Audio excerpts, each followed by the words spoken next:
Buenos días, amigos y amigas de Café de Economía. En este primer domingo de primavera, que además tenemos el hándicap de que anoche se ha cambiado la hora, con lo cual los que habitualmente os levantabais a las 7 de la mañana, aunque hoy marque las 8, tenéis cuerpo de 7 de la mañana, pero son las 9, o sea que eran las 8 de ayer, pero son las 9 de la mañana, lo cual no queda otra que tomar un cafecito, preparar el croissant porque empezamos Café de Economía. Un café de economía en el que vamos a hablar pues, de todas estas turbulencias económicas, no de las políticas, porque lo de el debate de la moción de censura, más que turbulencia, ha sido un coñazo y un ladrillo. Pero vamos a hablar de las turbulencias económicas que se vienen produciendo desde que hace apenas un par de semanas el Silicon Valley pues, se mostrara casi en quiebra, afectara también al Credit Suisse y que por otra parte el pasado miércoles tuvo como consecuencia que la Fed subiera los tipos de interés al 5.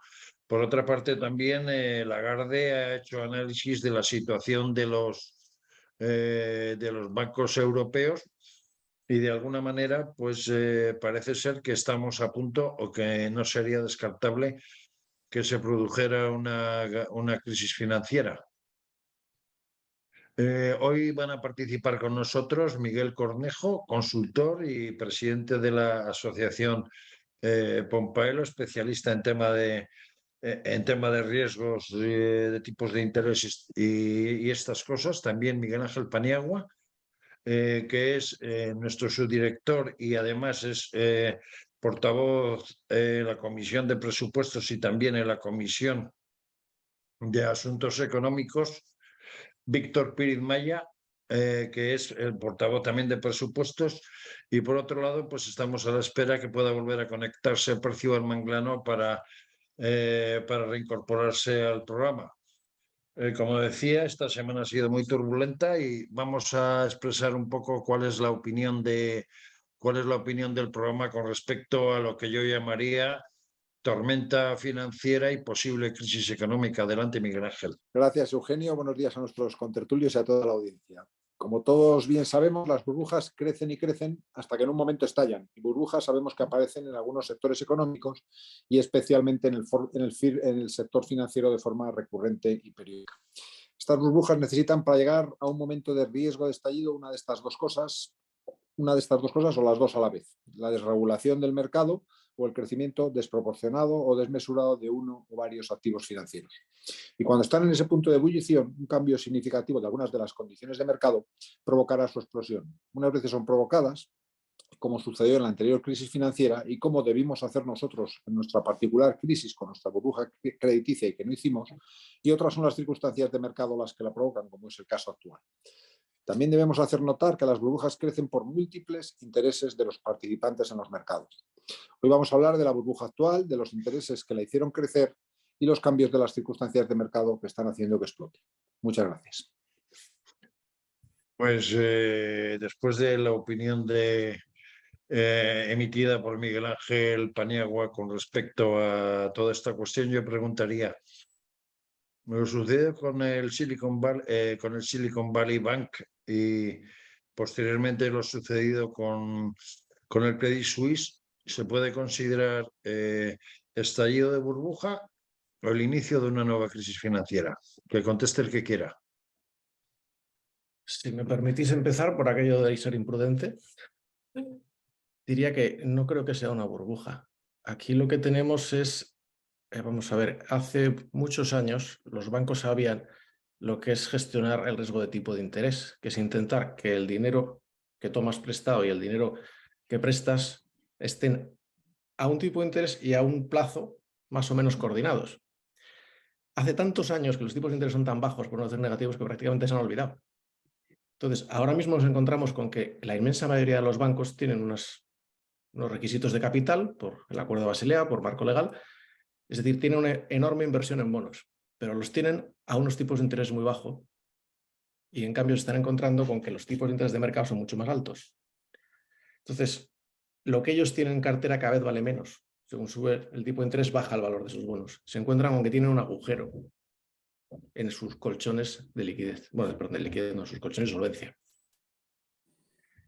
los tipos de interés a los que ellos han obtenido el dinero y al que lo están prestando son radicalmente distintos. Significa que en el momento en que algo les obliga a reconocer esa pérdida, le pasa como a la Silicon Valley Bank, que se encuentra con que tiene unas pérdidas acumuladas no reconocidas enormes. En cuanto eso aflora, la gente va por sus depósitos y como el Silicon Valley Bank es un banco pequeño que en Estados Unidos están mucho menos regulados que los grandes, pues te encuentras eso.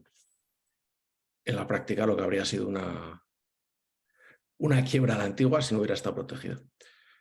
Lo que ha pasado Hasta que... con el... Sí, sí, sí. Que lo que ha pasado en Suiza no es lo mismo exactamente. Lo que ha pasado en Suiza es algo que yo creo que es muchísimo más grave.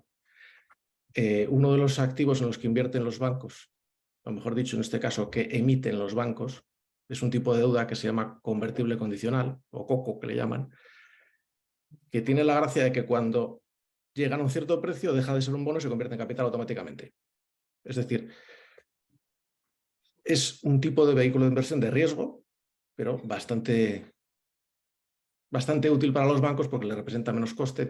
Digamos que casi todos los bancos emiten muchísimo de eso. La gracia que tienen estos bonos es que si el banco quiebra, el accionista se queda sin nada, pero el bonista todavía recupera algo.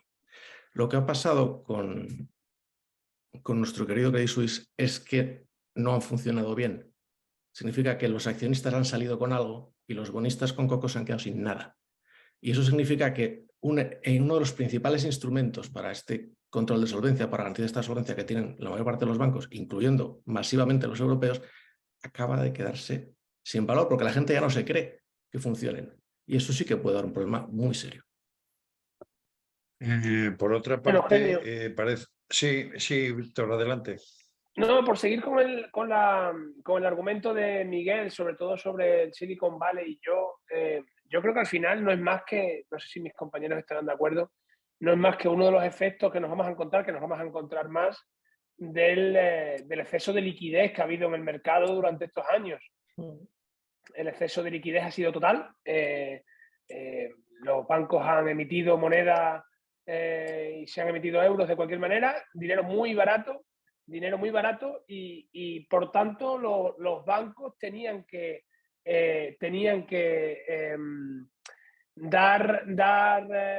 asumir un mayor riesgo para una menor rentabilidad. Al final era la ecuación que tenían que intentar cuadrar, sabiendo que iban a tener una menor rentabilidad y tenían que asumir un mayor riesgo. Y bancos como el Silicon Valley han entrado en problemas. ¿Por qué han entrado en problemas? Bueno, problemas que sabemos que allí el Fondo de Garantía de Depósitos lo va a cubrir y tal, pero problemas porque principalmente los bancos americanos desde la crisis financiera están obligados a valorar sus activos a precio de mercado, cada año lo valoran a precio de mercado, las tech se han caído, los precios de mercado de las tech se han caído porque se han caído y al caerse los precios de mercado de las tech, pues los activos que tienen el banco se les han caído también, por tanto los balances del banco se han derrumbado de golpe y es el problema del colapso. Eso es, contestando tu pregunta, transpirable al resto del sistema bancario mundial o europeo. Yo creo que no.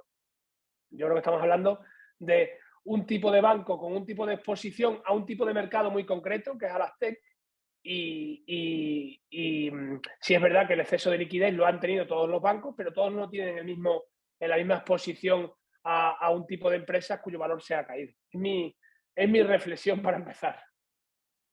Los tipos de interés, la Fed los ha subido al 5%, exactamente un cuartillo, con lo cual quiere decir que de alguna manera que a pesar de la crisis establecida en Estados Unidos por el Silicon Valley Bank, que siguen para adelante con su política económica. ¿Cómo ves tú esta subida de tipos y de alguna manera esto puede seguir? ¿Es una crisis que puede parar o que puede ser más larga en el tiempo? Bueno, permitidme empezar por decir que tengo una conexión al wifi muy mala, entonces si mi sonido va y viene, ruego que me lo digáis e intentaré mejorarla, pero mala suerte, hoy tengo mala conexión al wifi. Entonces, empezando por tu pregunta, Eugenio, ahora el dilema al que se enfrenta la Reserva Federal es exactamente la que has planteado. O sea, por un lado, el monstruo de la inflación no está muerto, dato es del 6% y eso está muy por encima de lo que ninguna economía... O sea que lo primordial, la Reserva Federal tiene que seguir intentando reducir esa tasa del 6 al 2%. A lo que se enfrenta, claro, es a los efectos de esta subida de tipos que, como bien habéis dicho, está perjudicando sobre todo a los bancos. Y siguiendo con el análisis que se ha hecho, que yo creo que es muy interesante y comparto, una de las cuestiones más llamativas es que el Silicon Valley Bank ha quebrado por invertir en bonos del Tesoro, lo cual es llamativo, ¿no? Porque aquí todo el mundo presupone que la inversión más segura que puedas hacer son los bonos del Tesoro. Y sin embargo, el gran problema del Silicon Valley Bank fue precisamente que el exceso de liquidez que tenía lo dedicó a comprar bonos del Tesoro hasta el punto que más del 50% de su capital estaba en bonos del Tesoro. ¿Qué pasa cuando suben los tipos de interés? Pues que el precio de esos bonos baja y se empieza a encontrar con los problemas que se encontró, no tanto de solvencia como sí de liquidez y a retirada masiva de fondos, ¿no? Es decir, que el problema al que se enfrenta la Reserva Federal es esa que pueda afectar a otros bancos regionales en Estados Unidos. En el caso Me del parece, Credit Suisse, yo Percival, creo muy que también interesante lo que estás diciendo, porque en los últimos días se habla de que puede haber 186 bancos en Estados Unidos que puedan tener dificultades y huele a algo parecido a lo que ocurrió en España con las cajas de ahorro, ¿no? Bueno, la gestión de esto es complicado y por añadir un elemento más de complicación, algo que se está criticando a la Reserva Federal y en general al Ministerio de Hacienda, al Treasury norteamericano, es que haya garantizado todos los depósitos del Silicon Valley Bank. Esto, por ejemplo, está siendo criticado por los reguladores europeos, porque esto crea un riesgo moral, como se suele decir, de si a partir de ahora se van a garantizar todos los depósitos de todos los bancos regionales. El primero que quiebra, pues puede ser que se pueda hacer frente a los depósitos, pero ¿y si vienen más? ¿De verdad va a asumir el contribuyente norteamericano el coste de todos esos depósitos en todos los demás bancos que puedan llegar a quebrar? Pero dejadme añadir una cosa sobre el Credit Suisse porque me parece muy interesante lo que ha pasado. Y esto lo resumiría como sigue. Y es que quienes han vendido que el vendedor de Credit Suisse no han sido los accionistas de Credit Suisse, ha sido el Estado suizo. Han sido las autoridades financieras suizas las que han decidido que iban a vender un banco que no era de ese Estado, que era de los accionistas. Sin embargo, los accionistas no han sido consultados y el banco ha sido vendido a un precio que está alrededor del 6 o del 7% del valor en libros de ese banco, que es una cosa muy llamativa. Yo no sé si esto va a acabar en litigación, pero bueno, no solamente por los cocos que bien se mencionaban al principio, los bonos convertibles, sino por los propios accionistas que, bueno, algo han recibido, pero no han tenido no han dicho ni pío. Se ha vendido su banco sin que se les tomase en cuenta. Que esto, en términos de regulación y de autoridad financiera, en fin, esto es un precedente muy llamativo, que un banco sea vendido sin que la junta de accionistas de ese banco pueda dar su opinión en ningún momento. En fin, llamativo. Es que, Miguel Ángel, de alguna manera tú que eres un especialista en tema de crisis financiera, porque no hay que olvidar que fuiste portavoz en la Comisión de Investigación de la Crisis Financiera, que se celebró una legislatura pasada en la que estaba Mariano Rajoy. ¿Cómo ves este tema y particularmente desde el siguiente aspecto? Otro de los elementos que ha hecho caer mucho, especialmente al Credit Suisse, ha sido el hecho de que el Fondo de Arabia Saudí, uno de sus principales accionistas, cuando se le pidió dinero, dijo que no. Pues lo que pasa en la banca o en las entidades financieras en los momentos de crisis, que es que no hay confianza y cuando no hay confianza, pues todo se cae. Os hablaba de burbuja en el editorial porque yo creo que se ha estado gestando una burbuja de deuda pública y de renta fija durante estos últimos casi 10 años. Prácticamente desde la anterior crisis financiera, el nivel de deuda pública ha sido tremendo. Entonces, la liquidez también que ha facilitado el Banco Central Europeo, en el caso europeo, se ha utilizado mucha parte en comprar deuda pública en vez de en invertir, en conceder préstamos a clientes, que es un poco el fin para el que se da esa facilidad, pero después las entidades financieras, ante los excesos o las presiones que hay de regulación y de garantías que exigen cada vez mayores, pues lo que ha hecho, pues en vez de invertir en riesgo, pues invertir en lo que se supone que no es riesgo, que es la deuda pública, ¿no? Que te exige menos dotaciones, etcétera, etcétera, y te mantiene unas cuentas de resultados más saneadas. ¿Qué pasa? Que, claro, con una subida tan descomunal de los tipos de interés en un breve espacio de tiempo, todas esas carteras de títulos de deuda pública y de renta fija pues han empezado a caer de forma pues muy consistente y muy grande. Mira, he estado mirando yo aquí, por ejemplo, obligaciones del Tesoro Público que vencen en 2038 se han vendido hoy al 83%, es decir, con una pérdida del 17% sobre el valor nominal. De las que unas que vencen el 66 un poco mejor de precio, porque estarán seguramente con un tipo de interés superior. Pero es que el caso de la renta fija, por ejemplo, bonos de Bankinter que vencían en 2025 se han vendido hoy al 68%, es decir, con una pérdida de más del 30%, o unos bonos de Bankinter que vencen en el 24 al 49,83%. Estamos hablando de que los títulos de renta fija y la deuda pública están cayendo muchísimo su valor por esta subida tan brutal de los tipos de interés, que hemos pasado de menos 0,25 a 3,5 en el caso europeo y al 5% en el caso americano. Y hay que tener en cuenta que en el caso de la banca española, al cierre de 2022 tenía más de un 30% de la deuda española, aproximadamente un 32%, estaba en manos de la banca española. Es decir, Miguel Ángel, con respecto a eso, yo querría centrar un poco el tema en lo siguiente. Vamos a ver. Lagarde ha asegurado de que en Europa los bancos están en perfectas condiciones y que no va a haber problemas, pero a la contra y de manera callada, bien concretamente desde el FTSE 100 y también del Banco Central Europeo, se han hecho como una especie de test de estrés, muy particularmente a la banca española, por la gran exposición que tiene respecto a la deuda pública.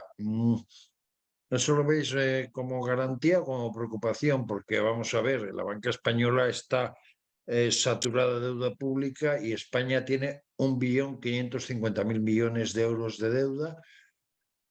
Si no se incrementa de aquí al mes de diciembre, pero la situación de España no es una situación económica como para decir que es un estado de garantías económicas, ¿no? O de garantías de pago de deuda. Eugenio, hay que tener en cuenta que la regulación bancaria desde la última crisis financiera, en el caso de Europa, es brutal. Y tenemos unas exigencias de solvencia a los bancos tremendas. O sea que nosotros estamos seguramente mucho más protegidos que la banca americana, por supuesto la banca suiza. También es verdad que hay mucha desconfianza en el mercado, porque el otro día el Banco Central Europeo tuvo que lanzar 4 mensajes en el mismo día, porque lanzó el primero y no tuvo las consecuencias que se esperaban, tuvo que lanzar un segundo, tuvo que lanzar un tercero y tuvo que lanzar un cuarto. Es decir, de hecho, en una semana los mercados financieros en Europa han bajado, por ejemplo, el IBEX son 1.000 puntos en apenas una semana. Sí, sí, por eso te digo que la desconfianza es grande y claro, es que en la anterior crisis financiera, acordaros de que nuestros bancos eran de la jugaban en la Champions League y todos esos mensajes que se lanzaron que no solo fue en España, fue a nivel europeo, a todos los niveles y las consecuencias las vimos. Entonces la gente tampoco confía tanto en esos mensajes que para generar confianza, que los tiene que dar los bancos centrales, pero hay cierta incertidumbre y no se sabe lo que puede pasar. El caso de Credit Suisse que habéis hablado es terrible, porque aquí el orden en el caso europeo lo tenemos muy claro. Si pasara en el caso de un banco europeo, tendríamos de verdad problemas sistémicos en las entidades financieras. Aquí yo creo que eso no pasará. Aquí tenemos un orden claro, que es primero los accionistas, luego COCOs, luego obligaciones convertibles, luego tal. O sea, tenemos un orden y sí, yo creo que se respetaría siempre, ¿no? Por parte del mecanismo Sí, eso ha repetido Lagarde, sí, eso ha repetido. Entonces, bueno, no creo que pase, pero la verdad es que están sucediendo cosas muy, muy raras, muy complicadas, y ya os digo que los bancos tienen muchísima deuda y muchísimos títulos de renta fija acumulados que están perdiendo muchísimo valor y que si los bancos centrales siguen subiendo los tipos de interés para luchar contra la inflación, pues esto puede generar en una crisis antes o después. Sí. Sí, Miguel, ¿qué decías? No, decía que, por un lado, como ha dicho Miguel Ángel, hay los acuerdos de Basilea y la regulación que se ha ido implementando en los últimos años, crisis tras crisis. En Europa hay unas exigencias de solvencia muy por encima de las que tenía, como decía antes, el Banco de Silicon Valley, ¿no? Nicolor. El problema quizás es que esas necesidades de solvencia se han traducido en una inversión, entre otras muchas cosas, porque no simplemente en qué invierten, es cómo controlan y cómo evalúan, perdón, cómo valoran sus portfolios, en qué invierten en general.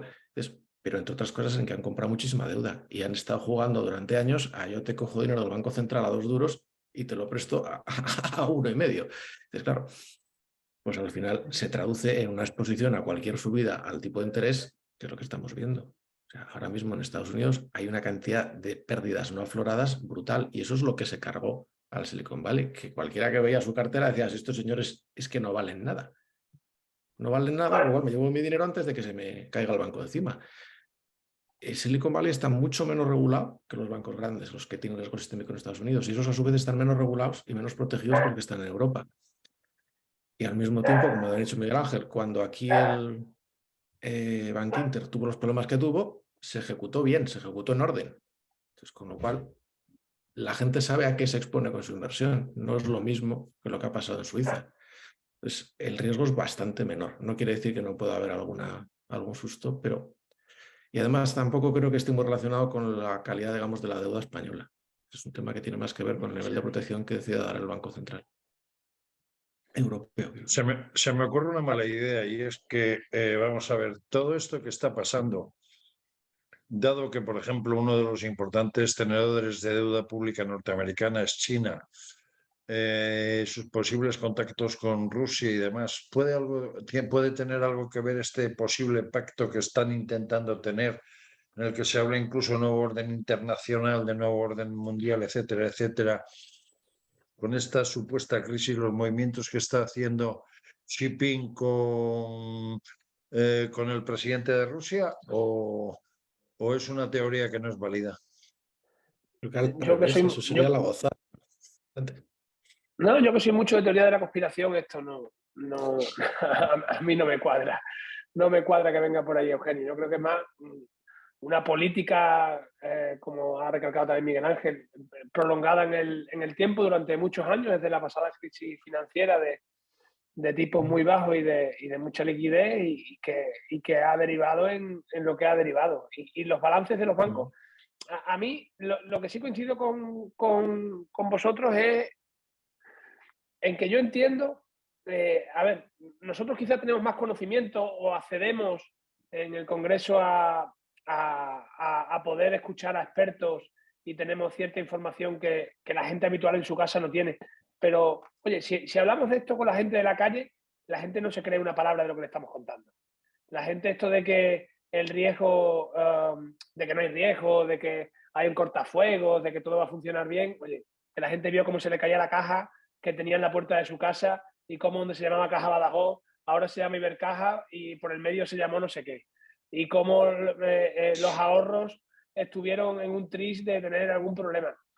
Está todo demasiado cercano como para que la gente en su casa se crea lo que nosotros le estamos contando. Yo, como representante público, tengo que transmitir tranquilidad, tengo que transmitir confianza en las instituciones, confianza en los reguladores. Yo confío en el trabajo del Banco de España en España, en el trabajo del regulador y en el trabajo incluso de Lagarde y del Banco Central Europeo, aunque en el banco suizo se ha detectado que tenía una exposición y un riesgo y una debilidad que no era conocida, pero yo entiendo que la gente tenga sus temores, que la gente tenga sus miedos, que el que nos esté escuchando ya sea a las 8 de la mañana, a las 9, Eugenio, que no me ha quedado claro cuando has presentado a qué hora es el programa de esta semana, pero cuando nos estén escuchando, que entiendo que tomándose el café tengan cierto respeto de lo que le estamos contando. Oiga, no queremos engañar a nadie, nosotros transmitimos la certeza que a nosotros nos llega también en el uso de nuestras responsabilidades y con el conocimiento que tenemos, pero la realidad, Miguel Ángel la conoció mejor que nadie, él estuvo en la comisión de investigación de aquella crisis financiera, él conoció de primera mano los informes confidenciales de cómo los bancos cayeron uno detrás de otro y cómo hubo que rescatar a las cajas una detrás de otra, bueno, a las cajas no, a los impositores de esas cajas, a los que tenían el dinero en esas cajas. Yo creo que tenemos que mantener confianza, pero oiga, saber lo que está pasando e informar de lo que está pasando. Eso de la confianza te lo acepto, Víctor, pero hay una cosa, o sea, si tú ves cómo en una semana cae la bolsa 1000 puntos a plomo, ves que esa bolsa sale Lagarde 3 veces, 4 veces, ves que la bolsa de alguna manera te dicen que la crisis no es grande, etcétera, etcétera, pero ves que las subidas no son consistentes, incluso te hacen máximos decrecientes. Tú analizas media hora, por ejemplo, el pasado martes por la tarde en el IBEX 35, analizas la última media hora de cierre, que es coincidente con parte de cuando ya está Nueva York funcionando, y resulta que cierra la bolsa con la misma cuantía de subida que tenía antes de empezar Nueva York, y resulta que al día siguiente la bolsa casi se pega un trompazo de que empieza subiendo un 2% y se cae. ¿Qué pasa? ¿Qué confianza puede tener un inversor? O se está jugando a atrapar, la situación de la economía, atrapar dinero para recoger dinero y que la gente se quede atrapada. Hombre, la situación europea es diferente a otros países, a otros mercados. Aquí ya os lo he dicho que hay la organización del Banco Central Europeo y las exigencias de capital y de solvencia de los bancos son muy grandes y están todos bastante protegidos. Pero también es verdad que si empiezan a caer bancos en americanos, si empiezan a caer bancos en otros países fuera de la zona euro, al final tendremos problemas porque esto afectará a todos los mercados financieros. Es decir, que bueno, dentro de lo que nosotros podemos estar como un poco más tranquilos, pero la tranquilidad es relativa porque los mercados financieros están muy interconectados y si empiezan a pasar cosas en otros mercados en los que no hay tanta regulación y no hay tanta protección y no hay tantas exigencias de solvencia para las entidades financieras, al final tendrá repercusiones. O sea que, bueno, espero que no pase y que se pueda controlar. En Estados Unidos se está haciendo todo lo posible para que no se contaminen otras entidades financieras. Se han resuelto, se van a resolver todas de una forma muy brutal incluso, que no se había hecho nunca, como habéis comentado, con el tema de salvar todos los depósitos, no solo los límites que había del Fondo de Garantía Salarial, que están en $200.000, creo, en Estados Unidos o algo así. Pero es que lo que quieren es evitar un contagio al resto. Y eso, pues a nosotros, a los europeos, nos viene bien. O sea que espero que hagan todos los esfuerzos posibles. Lo que yo no acabo de entender muy bien es la subida continua de los tipos de interés en esta situación. En esta situación en que se está generando tanta desconfianza, que sabemos que las valoraciones de la deuda y de los tipos están influyendo muy negativamente en los bancos y que lo que está haciendo es que caigan algunos bancos por la tenencia de deuda pública y de renta fija, los bancos centrales sigan RQR con las subidas de tipos de interés. Yo no lo acabo de entender muy bien cuando sabemos que la inflación que tenemos ahora en este caso es de oferta y yo creo que la subida de tipos de interés tampoco va a afectar tanto a la resolución de esta inflación que tenemos desmadrada, ¿no?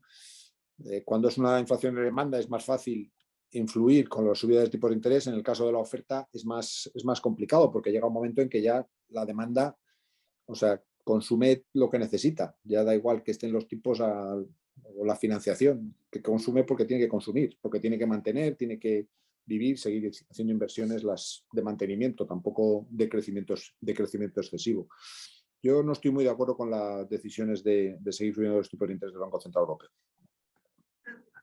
Percival, como antes no has podido contestarnos a la pregunta, yo te volvería a preguntar más o menos. ¿Tú crees que de alguna manera de aquí a junio, que se hablaba de que podía cambiar Lagarde su política de subida de tipos, bajando del 0,50 al 0,25, y que incluso a partir de junio, julio podía cambiar su su política respecto a frenar la subida de tipos se puede producir o simplemente es una rumorología que se ha producido en distintos ambientes económicos? ¿Vosotros Pues te qué contesto yo, opináis? te contesto yo si Sí, quieres, Víctor. mientras que él recupera. No, yo creo que el Banco Central Europeo ha cogido una senda No supiese. y a no ser que haya, como decía ahora Miguel Ángel, un efecto contagio más allá del que se puede esperar o plantear, estoy convencido de que no va a abandonar. Hace poco el gobernador del Banco de España nos hablaba sobre esta senda que habían cogido y hasta dónde iba a llegar, y él pronosticaba bastante más del tipo de interés que hay ahora mismo sobre la mesa. O sea que el calendario, por lo menos si no está escrito, lo tienen en la cabeza los gobernadores de los bancos de los diferentes países y miembros del Banco Central, miembros de derecho del Banco Central Europeo, y creo que ellos, a no ser que haya un efecto que ahora mismo no es esperable, priorizan como el principal adversario ahora mismo de la política económica y de los europeos la inflación, y la única herramienta que tiene el Banco Central Europeo para pelear contra esta inflación es incrementar los tipos de interés. Y, señores, es lo que toca, y creo, y no creo no equivocarme, que va a ser una posición que va a durar en el tiempo, que no va a ser algo que va a durar poco. Garantizo que en 2023 seguro, y en 2024 entiendo que también. Estamos hablando ya de 2025, la subida de tipos de interés que puedan alcanzar hasta 2025. Por tanto, ¿Y cómo para combatimos todos los entonces que la nos inflación estén... subyacente, que es uno de los graves problemas que se están produciendo? Sí, bueno, la inflación subyacente, que por cierto el gobierno negó desde primera instancia. Recuerdo a la ministra Calviño negando en el verano de 2021 que fuera, del 21, que fuera a haber un efecto segunda ronda de la inflación, que al final viene a ser lo mismo. Cuando suben los bienes de primera necesidad o suben los bienes energéticos, al final todos los bienes que necesitan de esa energía o de esos recursos para producirse tienen una subida posterior en el tiempo. Bueno, pues ella lo negó, y aquí está sobre la mesa, con inflaciones de los alimentos en torno al 15%. Esta semana leí un estudio, no sé si del Banco de España, Miguel Ángel me corregirá, hablando de que vamos a acabar en el 12,2 el año con la inflación de los alimentos. Me parece una barbaridad. Me parece que las familias españolas no lo merecen, y que este gobierno no ha hecho nada. No es que no haya hecho nada, sino que lo que ha hecho ha beneficiado más a los que más tienen que a los que menos tienen, porque ellos suelen funcionar así. Tienen un discurso con una mano, pero con la otra, con la que publican en el BOE y con la que escriben las teclas, legislan de tal manera que quien se beneficia de esas ayudas son principalmente los que más tienen, no los que menos tienen y los que más necesitan. Y lo hablo como extremeño, que somos los españoles que menos renta per cápita tienen, con mucha diferencia, con 3.000 euros anuales con respecto al segundo, que son los andaluces, y donde el efecto de la inflación más daño está haciendo en el tejido productivo, más de 1.000 autónomos perdidos en un año, y en las familias de nuestra región. Es que hay que Sí, Miguel tener en Ángel. cuenta que en el año 2021, en el caso español, la inflación ya subió un 6,5%. Eso es. Que es una auténtica barbaridad. En Europa parecido, un poco menos, en algunos países, en algunos un poco más. Antes de todo esto, es que el Banco Central Europeo en ese año no subió los tipos de interés. Es que no ha hecho nada hasta después, casi 6 meses después del comienzo de la guerra de Ucrania. Una inflación que recordamos que viene del lado de la oferta, no de la demanda, no de un exceso de demanda, sino de una escasez de oferta, y que tenía visos de que iba a continuar y que iba a alargarse en el tiempo.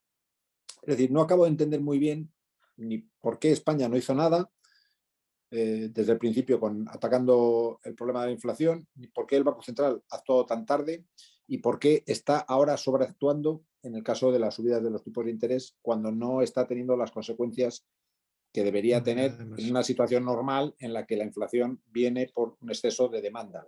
Se corta enseguida, pero no está funcionando porque la demanda está realmente restringida y está constreñida, porque porque no tiene capacidad, ¿no? Entonces, yo no veo la solución, y lo que va a generar es una burbuja mayor todavía, un problema mayor para todos aquellos tenedores de deuda y de renta fija. Vale, bueno, pues perdonadme, vuelvo a la pregunta que me hacéis antes de las bolsas, porque yo creo que es importante, ¿no? Y a este respecto, dejadme decir un par de cosas. Primero, juzgar la situación de la economía por las oscilaciones diarias de la bolsa me parece aventurado.